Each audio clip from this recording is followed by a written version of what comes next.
Abandoned, data desolate gas station oil dogs trembling in confusion, watching cars speed by.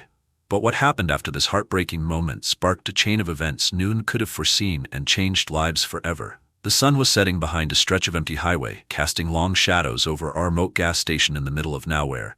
A modest convenience store stood next to the fuel pumps, its flickering neon sign barely holding on as the evening air grew colder. Among the shadows, alone, golden retriever sat near the station's edge, his golden fur matted with dirt and his eyes fixed on the horizon. He didn't bark, didn't move much. He just sat there waiting.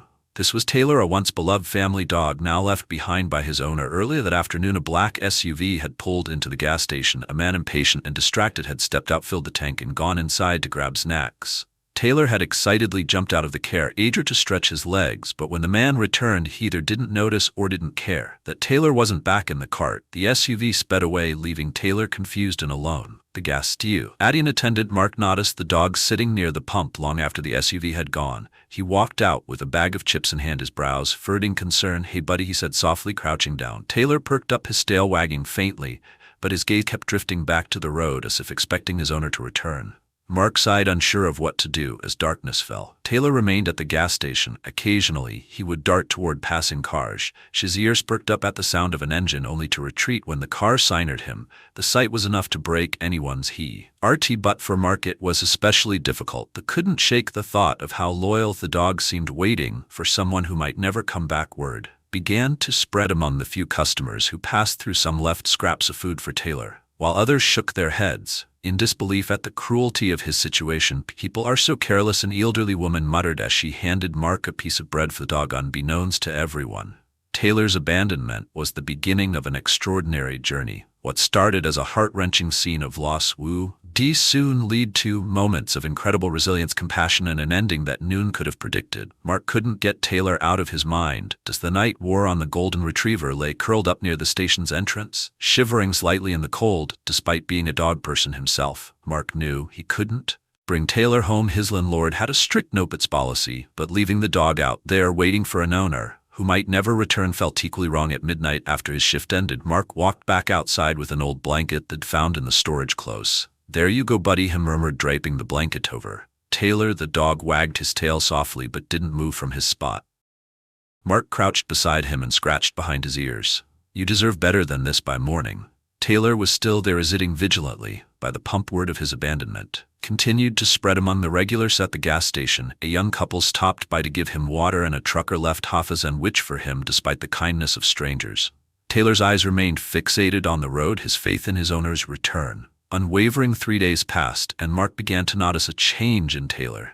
His once hopeful gaze had dimmed and his energy waned. The sight filled Mark with a sense of urgency. If Noon came to claim the dog, something bad could happen. Determined to take action, Mark posted a picture of Taylor on social media with a bar-if caption left behind at the gas station. "This loyal pup has been waiting for days. Does anyone recognize him? He needs a home." The post quickly gained traction with dozens of shares and comments pouring in. People offered suggestions, some expressing outrage at the situation, while others volunteered to adopt Taylor. Still, Noon came forward, claiming to be his owner. On the 5th day, a middle-aged woman named Lisa arrived at the gas station. Having seen Mark's post, she introduced herself as a volunteer at nearby animal rescue center. "We can't take him," and she offered to clear. "He needs medical attention and a safe place to stay." Mark hesitated. While he wanted Taylor to be cared for, he couldn't shake the feeling that the dog story wasn't finished. What if his owner comes back? Lisa frowned. 5 days is a long time for a dog to wait. If someone cared about him, they'd have been here by now. Reluctantly, Mark agreed to get there. They coaxed Taylor into Lisa's cart. The golden retriever seemed hesitant at first, looking back at the gas station one last time before climbing in. Mark felt a pang of guilt as the car drove away, but it told himself it was for the best. At their rescue center, Taylor received a full medical checkup. The vet noted that while he was healthy overall, he showed signs of mild malnutrition and stress. The staff at the center worked hard to make him comfortable, but Taylor remained withdrawn, eat sparingly, and spent most of his time lying by the window, staring outside as if still waiting for someone. Meanwhile, Mark couldn't stop thinking about Taylor. Every time he saw the empty spot near the pump, he felt a growing sense of loss. He began checking Lisa's updates about Taylor daily, hoping for good news. 2 weeks after Taylor arrived at the shelter, a breakthrough occurred. Lisa called Mark with an excited tone in her voice. "You won't believe this, but Taylor saved another dog today." Mark was stunned. What do you mean? Lisa explained that a stray puppy had been brought into the center. Terrified and trembling, the staff placed the puppy in the same room as Taylor, hoping the older dog's calm demeanor would help soothe the newcomer. To everyone's surprise, Taylor immediately took on a protective role, gently nudging the puppy toward the food bowl and laying beside him to keep him warm. The transformation in Taylor's behavior was astonishing. He seemed to come alive again. Lisa sent Mark a video of the interaction, which brought a smile to his face. It's like he found a new purpose. Lisa said maybe helping other is what Taylor needs. Inspired by this, Lisa and the rescue center team began it. Reducing Taylor to more dogs in need. Over time, he became a sort of the rappy dog for the shelter, helping nervous or traumatized animals adjust to their new surroundings. Taylor's story even drew local media attention, with a small news segment highlighting his role at the shelter.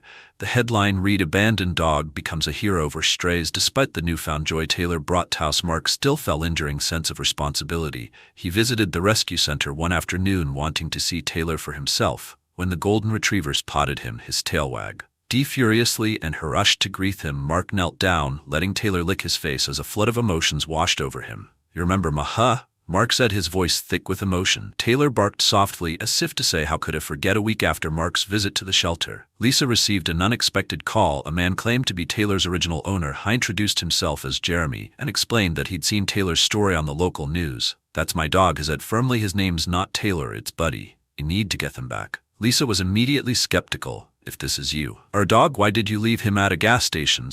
Jeremy hesitated, then launched into an explanation. He claimed that he and Buddy had been traveling cross-country when his car broke down at the gas station. With no money for repairs, she'd been forced to hitch a ride to the nearest town. "I planned to come back for him," Jeremy insisted, "but things got complicated, and it took longer than I expected." Lisa remained cautious. "Do you have any proof that he's your dog?"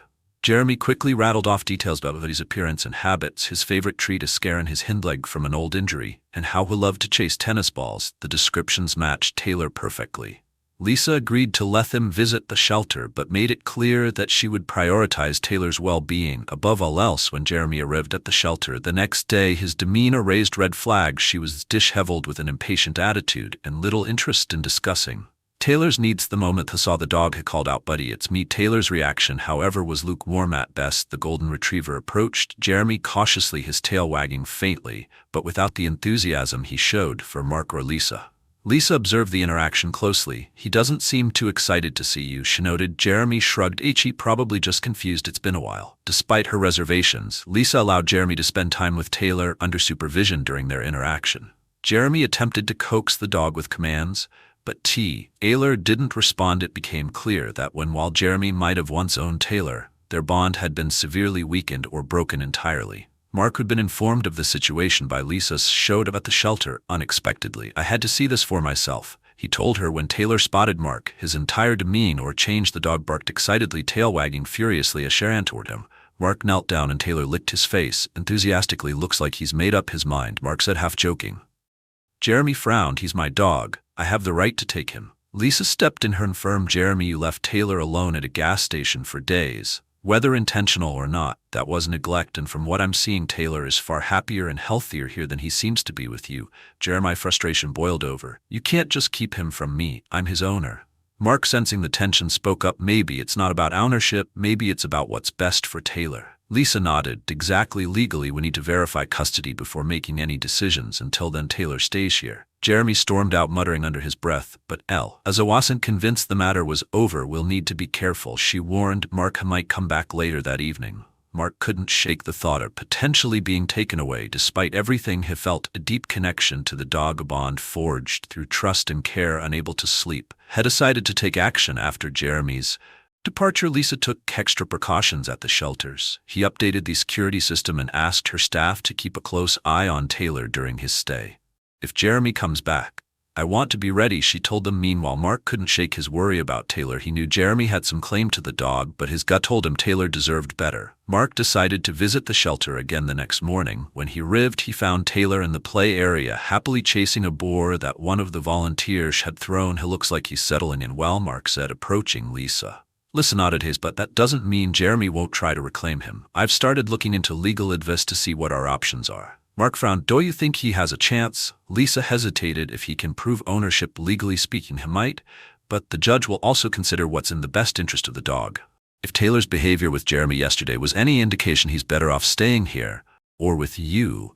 The mention of Mark possibly adopting Taylor took him by surprise. He'd grown attached to the dog, but adopting him felt like a big step. Do you think I could be a good fit for him? Mark asked. Lisa smiled. Taylor lights soup every time he's easy you. If you're willing to commit, I think you'd be a great match. Mark left the shelter deep in thought. Taylor had brought unexpected joy into his life, but adopting a dog wasn't a decision to take lightly. He spent the rest of the day researching what it would take to provide a good home for a dog like Taylor. By evening, he was leaning towards saying yes. The next day, Jeremy showed up at the shelter. Unannounced this time, he brought a tattered folder containing photos of him and Taylor, then known as Buddy, along with veterinary records and adoption papers. This proves she's my dog, Jeremy declared, slapping the folder onto Lisa's desk. Lisa reviewed the documents carefully. While they did confirm that Jeremy had once owned Taylor, they didn't tell the whole story. This might show that you adopted him, she said, looking Jeremy in the eye, but it doesn't explain why you left a gas station. That's neglect, and it's not something we take lightly. Jeremy's frustration grew. I told you it wasn't intentional. I had no choice. Lisa wasn't convinced. If you really cared about Taylor, you would have come back for him immediately. As the argument continued, Mark entered the shelter. Has stopped short when he Jeremy and Lisa in the middle of a heated exchange. What's going on?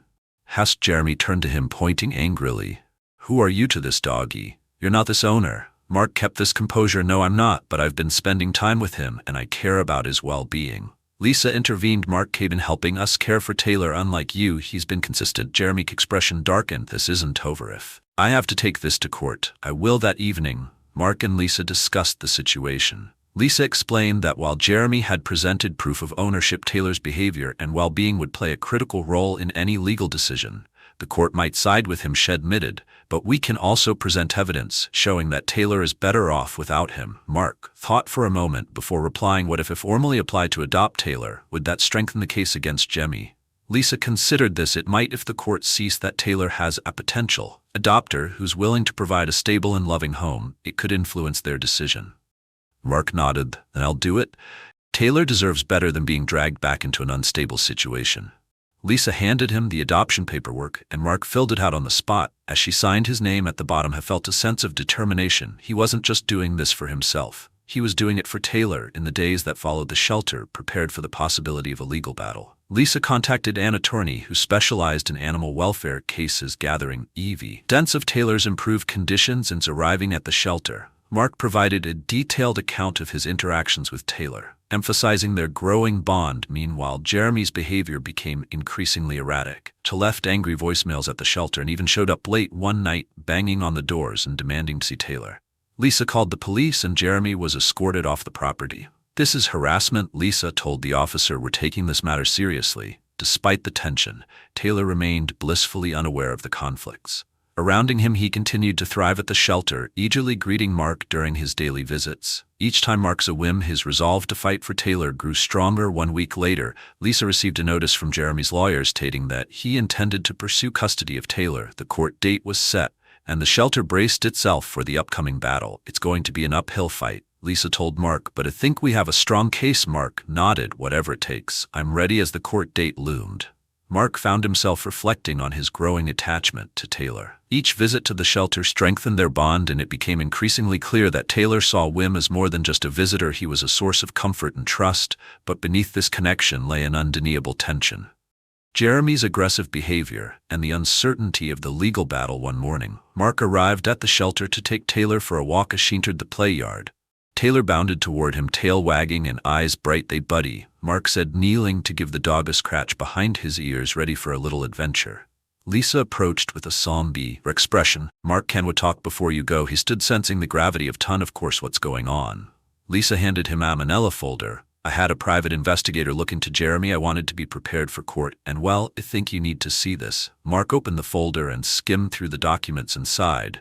What had made his stomach churn: reports of previous complaints against Jeremy for neglecting animals, unpaid fines for leaving pets unattended, and even an eviction notice from a property where neighbors had reported hearing dogs barking in distress. This is worse than imagined, Mark said, his voice low. How was someone like him even allowed to own animals? Lisa sighed. The system isn't perfect, but this gives you a stronger case. It's how's a pattern of behavior that we can use to argue Taylor is better off elsewhere. Mark nodded, thought the weight of the situation pressed heavily on him. What's our next step? Lisa explained that they would present the evidence in court alongside Taylor's improved condition at the shelter, but we need to stay vigilant. Shedded, Jeremy might not take this news well. That evening, Mark received an unexpected phone call from an unfamiliar number. "Hello, Mark, it's Jeremy." Came the reply. His voice was calm, almost too calm, which immediately put Mark on edge. "I want to talk." "There's nothing to talk about," Mark said, keeping his tone firm. "Taylor's well-being is what matters, and I'm not backing down."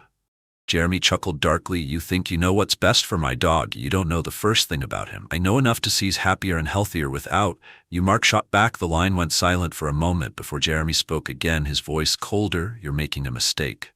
Mark, Taylor is mine. I'll do whatever it takes to get him back." Before Mark could respond, Jeremy hung up. The conversation left Mark unsettled, but it also steeled his resolve. He couldn't let Taylor return to someone who had proven time and again that he couldn't provide a safe and loving home. The next day, Mark shared the phone call with Lisa, who immediately reported it to their attorney. "This shows Jeremy's state of mind." Lisa said, "It's important that we document everything." Mark agreed and began keeping a detailed record of his interactions with Jeremy, as well as his visits with Taylor. Meanwhile, the shelter continued to gather testimonials from volunteers and staff who had witnessed Taylor's transformation. One volunteer, a retired veterinarian named Doc Carter, offered to testify.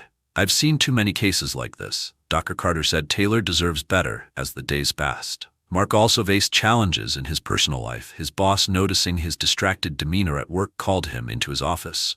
"Mark, is everything okay? You've been preoccupied lately." Mark hesitated before explaining the situation with Taylor. To his surprise, his boss was understanding. "I've got a dog," said. "I get it. Just make sure he doesn't interfere with your responsibilities here." Balancing his job and the legal battle was exhausting, but Mark was determined to see it through. He began spending his evenings preparing for court, going over every piece of evidence and practicing his testimony. Lizarand, the attorney, coached him on how to present his case, emphasizing the importance of staying composed. Under pressure one night, as Mark reviewed his notes, he received a text message from an unknown number. "You're wasting your time. Taylor will be mine again soon." Mark felt a surge of anger but forced himself to stay calm. Have forwarded the message to Lisa and their attorney, who advised him not to respond.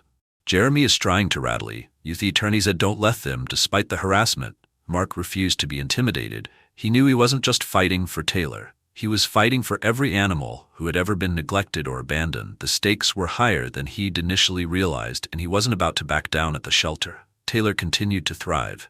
He had become a favorite among the staff and volunteers, who often remarked on his gentle nature and eagerness to please. Mark visited every day, and their bond grew stronger with each interaction. One afternoon, as they played fetch in the yard, Mark looked into Taylor's eyes and saw a trust that hadn't been there before. It was a silent promise. No matter what happened, Mark would protect him. As the court date approached, Mark and Lisa received an unexpected piece of good news. A woman named Angela, who had previously lived in the same apartment complex as Jeremy, came forward with a statement. She described witnessing Jeremy's neglect firsthand and even provided photos of Taylor looking malnourished during that time. "This could be the tipping point," Lisa said, showing the photos to Mark. "It's hard evidence of what Taylor endured."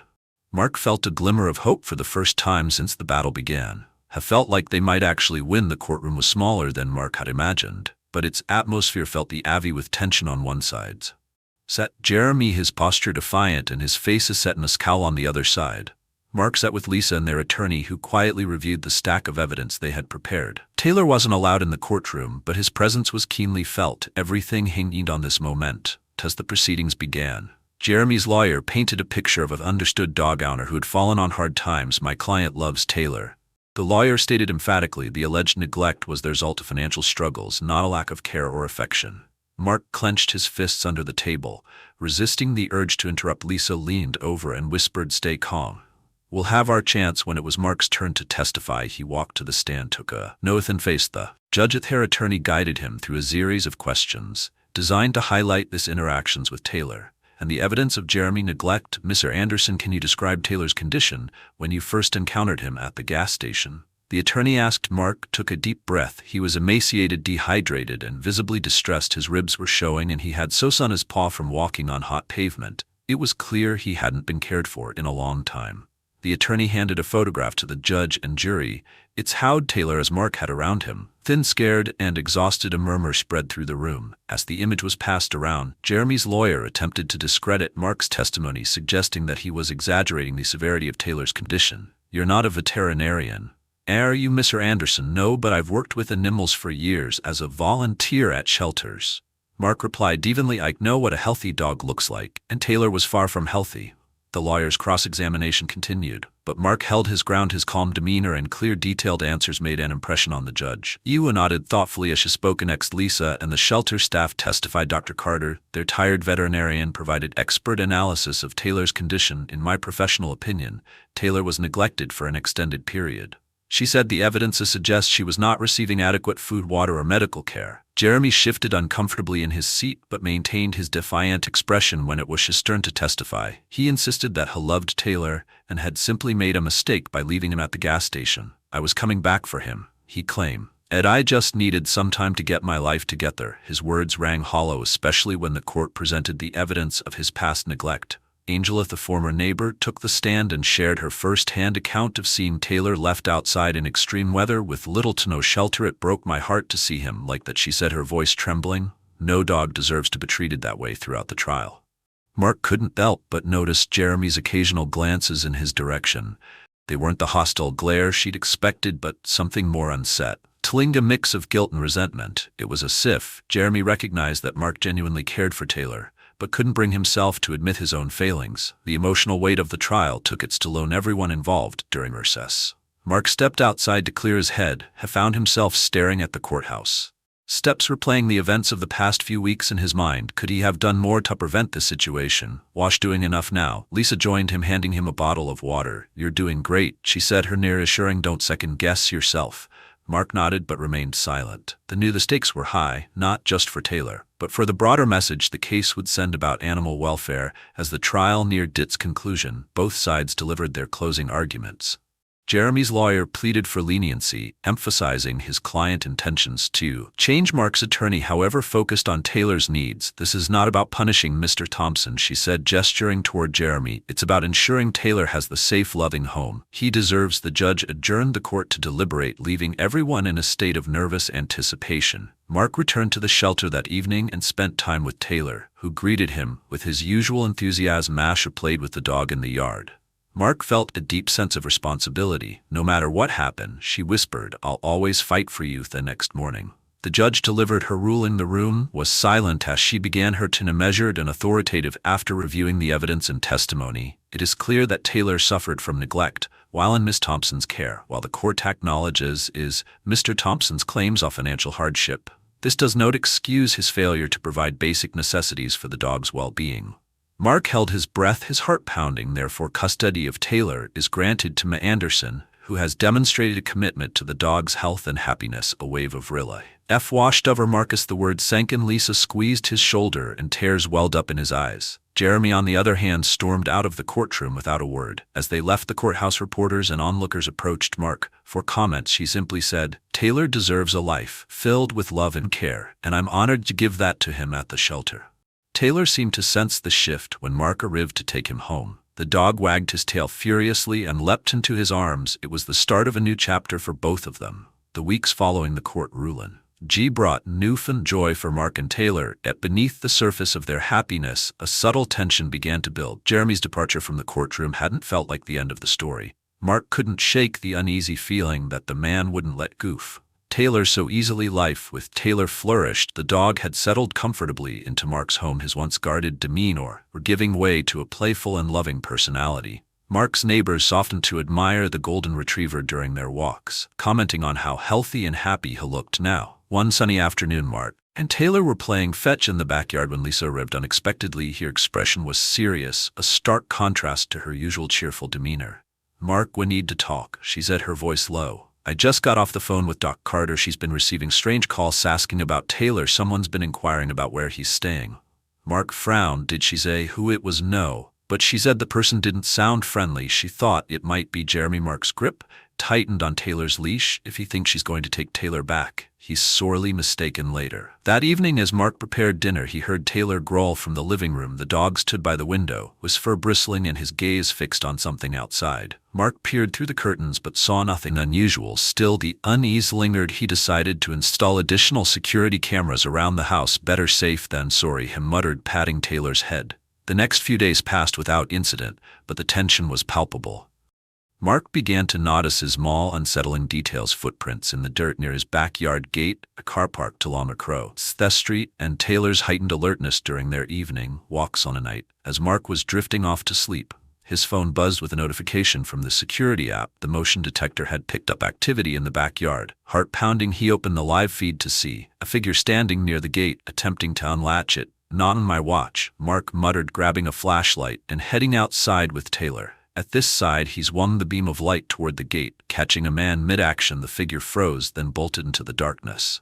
Mark's stomach Herndasher cognized their retreating form. Jeremy Taylor barked furiously, straining against the leash. "Easy, boy," Mark said, his voice firm but shaking slightly. "He called the police, who arrived shortly after and took our report. While they couldn't apprehend Jeremy without proof of intent, they assured Mark that they would patrol the area more frequently the next day." Lisa visited again, her concern evident. "Mark, I don't think Jeremy's just going to walk away. He's desperate, and desperate people do reckless things." Mark nodded. "I'll do whatever it takes to keep Taylor safe. It won't let them go back to a life of neglect." Together, they brainstormed ways to strengthen Taylor's security.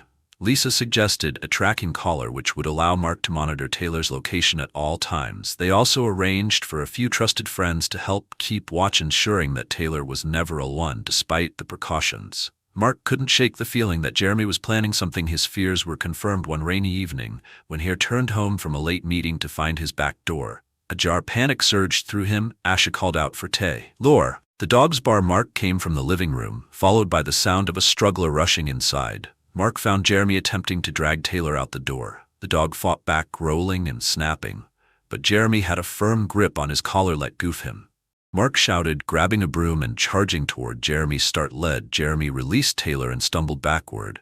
The dog wasted no time. He lunged at Jeremy, forcing him to the ground. Mark quickly pulled Taylor back, dialing the police as Jeremy scrambled to his feet and fled. But the police arrived within minutes, taking statements and gathering evidence. They found a crowbar near the back door, indicating that Jeremy had forced his way in. This serious. One officer told Mark, "We issue our restraining order and increase patrols in the area." Mark nodded, his heart still racing. He looked down at Taylor, who had settled at his feet, this protective instinct still on high alert. "You saved the day, buddy," he said, his voice filled with gratitude.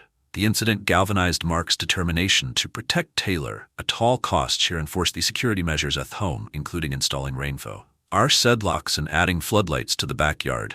Lisa organized a neighborhood watch, ensuring that everyone was on high alert for any suspicious activity.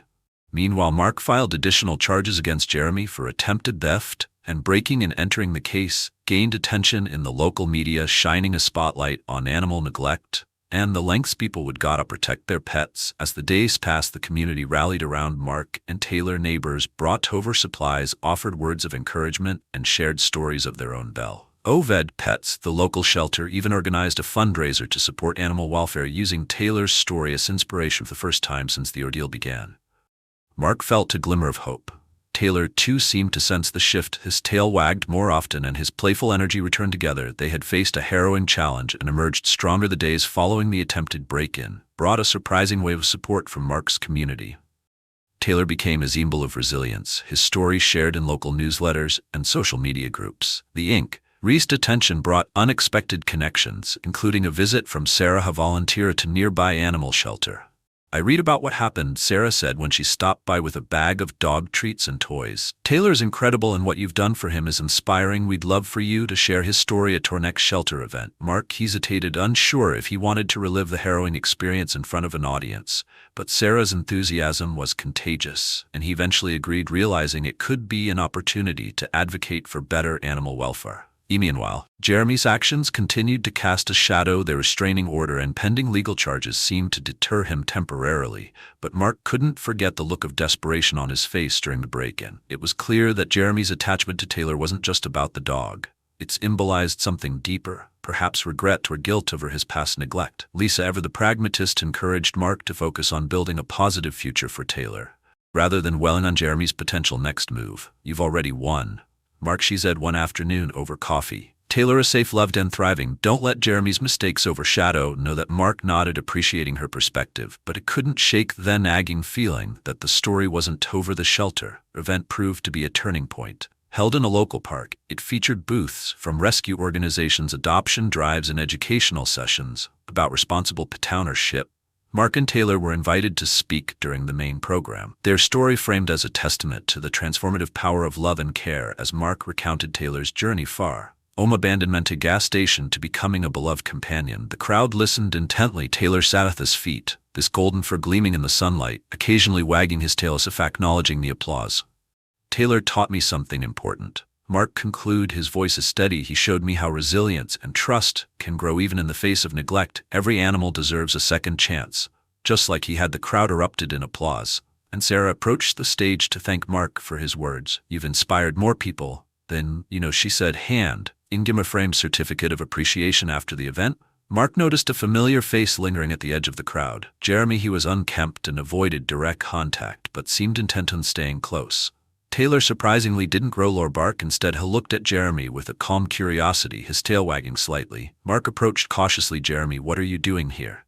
Jeremy shifted uncomfortably. I heard about the event. I just wanted to see Taylor. Mark's first instinct was to send him away, but something in Jeremy's tone gave him pause. He's doing well, as you can see, Mark said, keeping his voice neutral. Jeremy nodded, his eyes fixed on Taylor. I'm glad. I don't deserve him back. I was a terrible owner, but I just wanted to say I'm sorry for everything. The unexpected apology left Mark speechless for a moment. He had expected defiance or excuses, not remorse. It's not about me, Jeremy finally said. It's about Taylor. He deserves the best life, and that's what I'm trying to give him.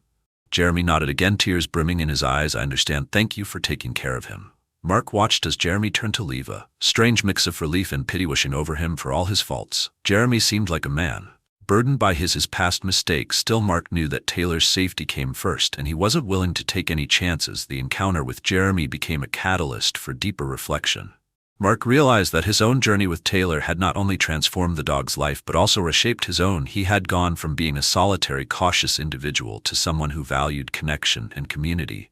Lisa noticed the change too. So you're different, Mark, she said one evening as they walked Taylor together. You're more open, more willing to trust Taylor. Taught me that, Mark admitted with a smile. He took a chance on Meso. It figured I owed it to him to do the same. As the weeks turned into months, Taylor's story continued to inspire the shelter. Event led to invitations for Mark to speak at schools and community centers where he's heard lessons about compassion, responsibility, and the profound bond between humans and animals. Jeremy, meanwhile, kept this distance. There were no further incidents, though Mark occasionally caught glimpses of him in the neighborhood. It seemed the man had resigned himself to being an observer.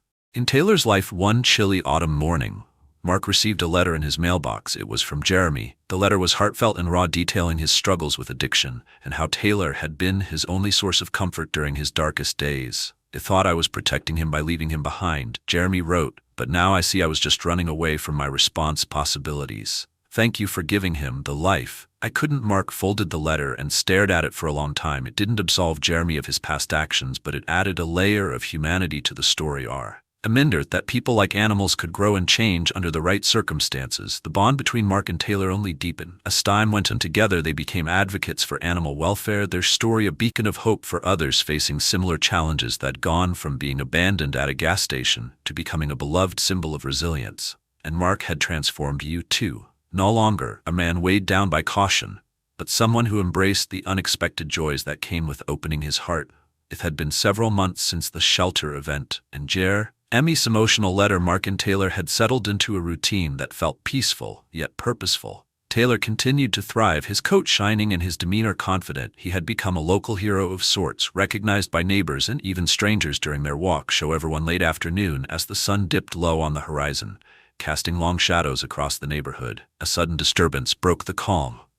Mark was in the backyard with Taylor throwing a frisbee when he noticed a figure at the verge of his property. It was Jeremy. Mark's heart sank as the man hesitated by the fence, his posture tense and uncertain. Before Mark could say anything, Taylor perked up, his ears alert. They ran toward the fence, barking, though his tail wagged cautiously. Mark called him back, unsure of Jeremy's intentions. What are you doing here, Jeremy? Mark asked, keeping his voice calm but firm. Jeremy raised his hands in a blatant gesture. I'm not there to cause trouble. I just needed to see him one last time. Mark hesitated. He didn't want to escalate the situation, but he also didn't trust Jeremy. You wrote to me. You said you understood Taylor is safe here. Jeremy, let them be. Jeremy said, his voice trembling. I've been trying to get my life together. I'm in a program now. I've been sober for 90 days and I seen Taylor was the only thing that kept me going. Taylor stood at Mark's side, now watching Jeremy intently. His usual distrust of the man seemed to have faded to some things. After as if he sensed the sincerity in Jeremy's words, Mark sighed, unsure how to respond. Look, Jeremy, I'm glad you're trying to make changes, but Taylor is my responsibility now. We's happy here. I'm not as king for him back, Jeremy said quickly. I know I don't deserve that, but I wanted to apologize to him for abandoning him. Mark frowned, surprised by their request. You think he'll understand an apology? Jeremy nodded. Dogs forgive more than people do, I just need to say it. Mark debated eternally.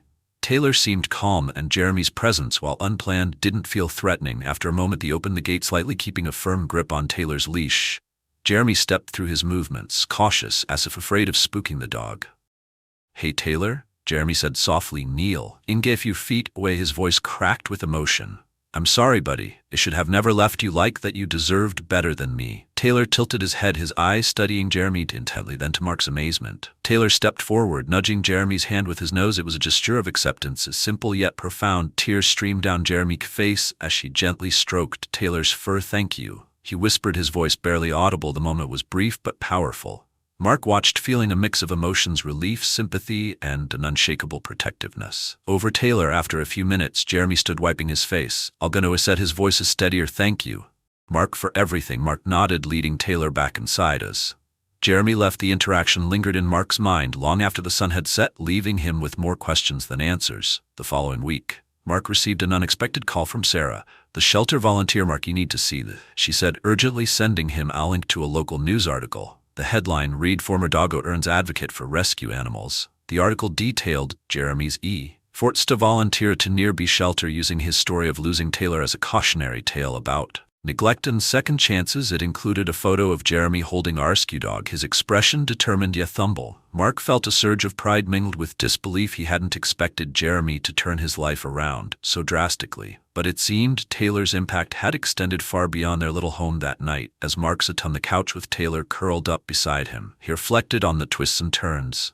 their journey had taken. What had begun as an act of rescue had grown into something much larger, a statement to the ripple effects of kindness and the capacity for changes. The next morning, Mark received another surprise. A letter arrived in the mail, this time from the shelter. Inside was an invitation to speak at a national animal welfare conference with Taylor as the featured guest. The conference organizers had been inspired by their story and wanted them to share it with a broader audience. Mark smiled as she read the letter, scratching Taylor behind the ears. Well, buddy, he said, looks like we've got more work to do.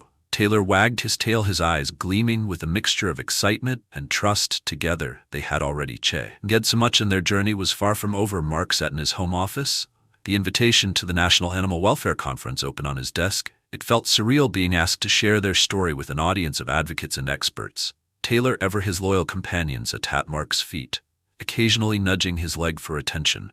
I guess we're making waves, shoo buddy, Mark said, reaching down to scratch Taylor behind the ears. The dog wagged his tail in response, a warm reminder of the bond they had built. Amidst the excitement, Mark felt a to-go apprehension. Airing their story meant revisiting painful moments, not just for himself, but for Taylor too. Mark's phone buzzed. It was Sarah, the volunteer who had played a crucial role in their journey. Hey Mark, she said, her voice brimming with excitement. Have you decided yet? The conference is just a month away. I'm still thinking about it, Mark admitted. It's a big stage, and I'm not sure if we're ready for something like that. Sarah softened. Mark, you and Taylor have already inspired so many people. This is a chance to amplify that impact. Think about all the animals and owners who could benefit from hearing your story. Mark sighed, glancing at Taylor, who had sprawled out on the rug looking utterly content. I'll give it some thought, the promised, ending the call over the next few days. Mark wrestled with his decision. On one hand, he wanted to honor Taylor's journey and the changes it had sparked, not just in their lives, but in Jeremy and countless others. On the other hand, he worried about exposing their private struggles to public scrutiny. The internal debate reached a tipping point during one of their walks. Taylor had become somewhat of a local celebrity, and it wasn't unusual for people to stop and ask about him. But that day, a young boy approached with his mother. The boy was holding a leash attached to a nervous-looking puppy. Is this Taylor? The boy asked, his eyes wide with admiration. Mark smiled. It sure is. And who's this little one? The boy crouched down, gently petting Taylor. This is Buddy. We just adopted him from the shelter. My mom said we could 'cause we're at about Taylor in the paper. Mark's heart swelled. He knelt to shake the boy's hand. That's wonderful. I'm sure Buddy's going to have an amazing life with you, the boy beamed Dan as they walked away. Mark realized the magnitude of Taylor's influence. Their story wasn't just theirs anymore, it was a beacon of hope for others. That evening, Mark sat down with his laptop and typed out this acceptance email to the conference organizer. She hit send, feeling a mixture of relief and nervous anticipation. "Well, Taylor," he said, looking at the dog curled up beside him, "we're doing this." As the conference date approached, Mark worked tirelessly on their presentation. He poured over photos and videos of Taylor's journey from the first day at the gas station to their many milestones. He also reached out to Jeremy, who had continued his volunteer work and was now fostering his first rescue dog. Jeremy was ecstatic to hear about the conference. "You're going to amazing, Mark and Taylor. He's going to steal the show." Mark chuckled. "I just hope he doesn't get stage fright on the day of the conference." The venue buzzed with energy. Advocates, veterinarians, and animal lovers filled the auditorium, eager to hear stories of resilience and transformation. As Mark waited backstage, he felt the weight of the moment pressing due. "One on him, deep breath," Sarah said, placing a reassuring hand on his shoulder. "You and Taylor have got this." Mark nodded, glaring at Taylor, who seemed unfazed by the bustling environment. His calm demeanor was a source of comfort, an excellent reminder of why they were there. When their turn came, Mark walked onto the stage. With Taylor at this side, the audience erupted into applause, and Taylor, ever the showman, wagged his tail and even barked on, drawing laughter and cheers.